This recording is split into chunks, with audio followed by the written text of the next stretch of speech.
Hello hi friends, welcome to our channel. మంగళవారం లాంటి block buster cinema తర్వాత పాయల్ నటించిన చిత్రం రక్షణ.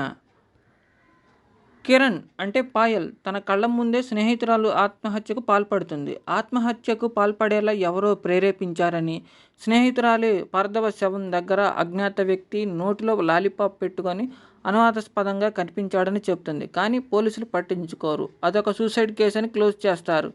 కిరణ్ ఏసీపీ అయ్యాక వ్యక్తిగతంగా ఇన్వెస్టిగేషన్ చేయడం స్టార్ట్ చేస్తుంది.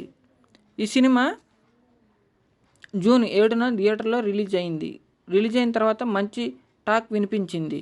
ఇక ఈ సినిమా కథ విషయానికి వస్తే, ఒక ఈవిటీజింగ్ కేసులో అరుణ్ అంటే మానస్ నాగుపల్లిని కిరణ్ మందలిస్తుంది. అయితే ఆమెపై ఆగ్రహం పెంచుకున్న అరుణ్ ఆమె ఫోన్ నెంబర్ కాల్ ఫోన్లో తప్పుగా చేస్తాడు.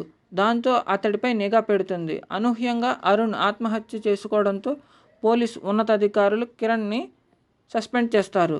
ఆ తర్వాత కిరణ్ ఏం చేసింది, జీవితంలో సక్సెస్ఫుల్ అమ్మాయిలను ఎవరో psycho sick minded person target చేస్తున్నాడని తెలుస్తుంది. పాయల్ రాజ్పుత్ గారు ఈ కేసుని ఎలా డెవలప్ చేస్తారో అనేది ఈ సినిమా కథ. మరిన్ని అప్డేట్స్ కోసం నా ఛానల్ని వెంటనే సబ్స్క్రైబ్ చేసుకోండి. ఈ సినిమా ఆగస్ట్ 1 నుంచి ఆహాలో ఓటీటీ ప్లాట్ఫామ్లో రిలీజ్ అవుతుంది. మరిన్ని అప్డేట్స్ కోసం వెంటనే సబ్స్క్రైబ్ చేసుకోండి. Thanks for watching.